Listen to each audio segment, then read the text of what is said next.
Hi, this is Ganpati, advocate from Vizag.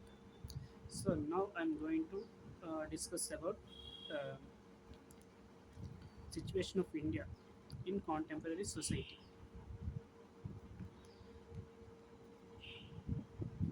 మనిషి బ్రతకడానికి కొన్ని మెయిన్ హ్యూమన్ రిసోర్సెస్ ఏంటంటే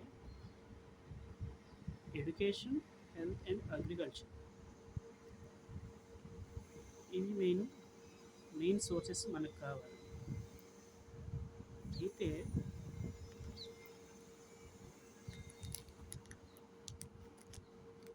వీటి యొక్క ప్రోగ్రెస్కి గవర్నమెంట్ ఎలాంటి స్ట్రాటజీస్ తీసుకుంటుంది.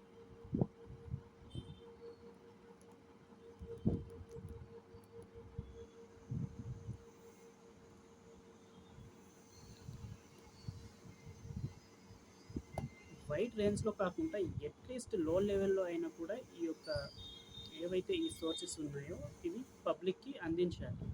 సో, ఇప్పుడున్న ఈ కాంటెంపరరీ టైమ్స్‌లో ఇవేవి కూడా అంతగేమి ఈ అందట్లేదు పబ్లిక్ అనేది.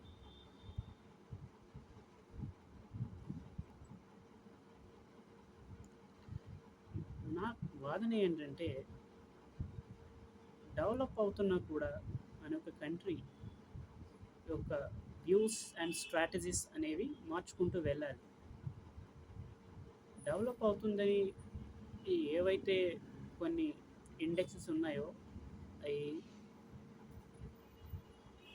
రివీల్ చేస్తున్నాయి. అంటే వాటి యొక్క పర్సెంటేజ్ డెవలప్‌మెంట్ యొక్క పర్సెంటేజ్ అనేది రివీల్ చేస్తున్నాయి అన్నమాట. అంటే ఇంత పర్సెంటేజ్ అంటే వాటి యొక్క లెవెల్స్ అంటే ఈ ఈ లెవెల్‌లో మన యొక్క కంట్రీ డెవలప్‌మెంట్‌లో అంటే ప్రోగ్రెస్‌లో ఈ స్థాయిలో ఉంది అని చెప్పేసి చాలా ఇండెక్సెస్ చెప్తూ ఉంటాయన్నమాట. కానీ అయి ఏ విధంగా? కానీ బయట చూస్తేనేమో అవేమీ కనిపించట్లేదు. సో, ప్రతీది కూడా బిజినెస్‌గా మార్చుకుంటూ వెళ్తుంటే డెవలప్‌మెంట్ అనేది ఎక్కడ ఉంటుంది?